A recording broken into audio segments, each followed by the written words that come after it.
Comment mesurer votre stress? Dans cette vidéo, je vous propose deux outils.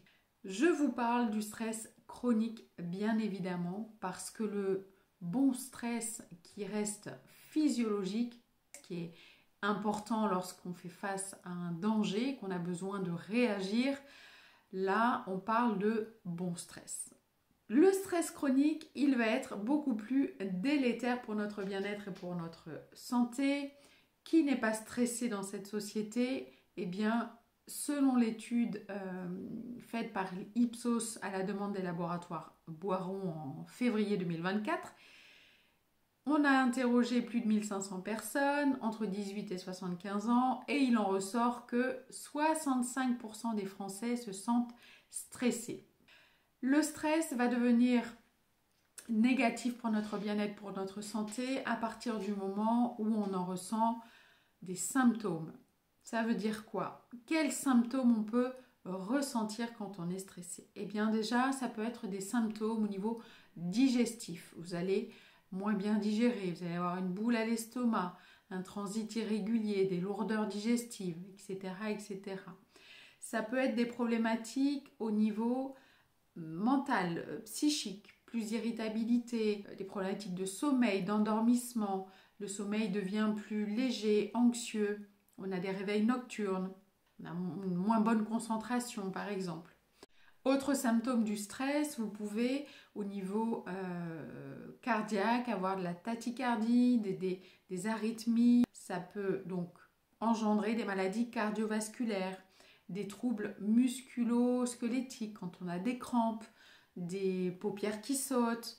Ça peut aller jusqu'à de l'arthrose, de l'ostéoporose. Donc, le stress va venir dérégler nos fonctions biochimiques, physiologiques et donc ça va être sur du long terme néfaste pour notre santé. Alors c'est le docteur Hans Selye qui a décrit ces mécanismes du stress il y a un petit moment maintenant, dans les années 1900. Et le docteur Hans Selye décrit le stress chronique en 3 phases.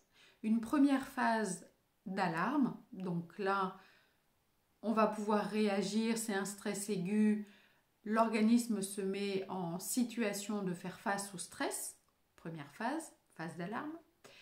Une deuxième phase qui est la phase de résistance, donc là dans cette phase de résistance on va venir y mettre 4 sous-phases, si je puis dire. Et puis une troisième phase où là, c'est la phase de burn-out. Là, l'organisme n'a plus du tout de jus, n'a plus du tout de réserve pour faire face au stress, voire au quotidien. L'hormone du stress, comme vous le savez certainement, c'est le cortisol. C'est ce qui nous permet de démarrer nos journées, puisque le cortisol, vous avez un pic entre 6h et 8h et puis ce cortisol s'effondre en fin de journée pour pouvoir laisser place à la mélatonine, l'hormone du sommeil.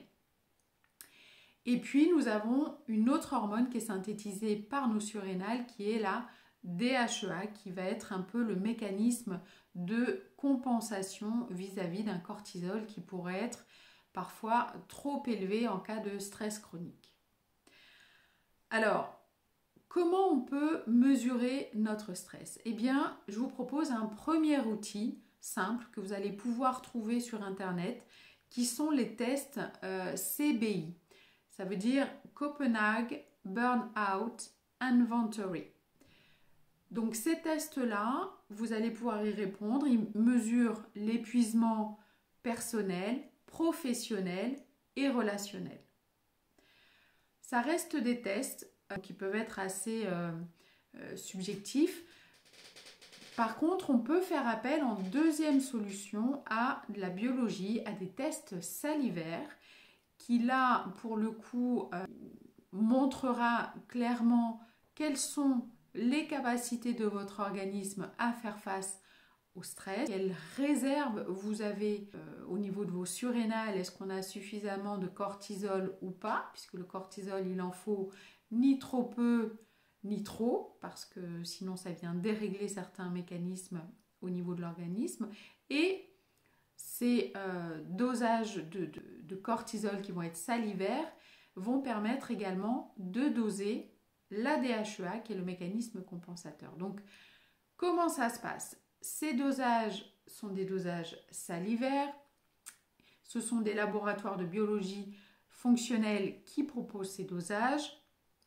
Il y a un prélèvement salivaire qui est fait le matin dans votre lit, 30 minutes après le réveil et le soir vers 20h où le dernier recueil salivaire va permettre de mesurer le cortisol et la DHEA.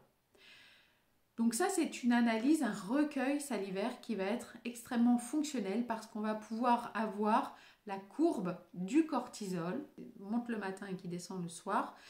Ça va être la différence avec un cortisol sanguin que l'on peut demander à notre médecin et qui est remboursé par la sécurité sociale. Ça donne une idée d'avoir le cortisol sanguin total, mais on n'aura pas la synthèse, la courbe du cortisol, puisque on aura la totalité du cortisol synthétisé par l'organisme, et là c'est un prélèvement sanguin. Donc ce dosage de cortisol permet de mesurer la synthèse du cortisol en fonction des différentes heures de prélèvement et donc d'avoir cette courbe et de permettre de savoir si on est plutôt en début de phase de résistance au stress, on a encore quelques capacités d'adaptation, ou bien si on tend plutôt vers une phase de résistance limite, voire un début de burn-out, ce qu'on appelle le burn-in, ou carrément en burn-out. Et donc là, on pourra tout à fait prendre en charge, soutenir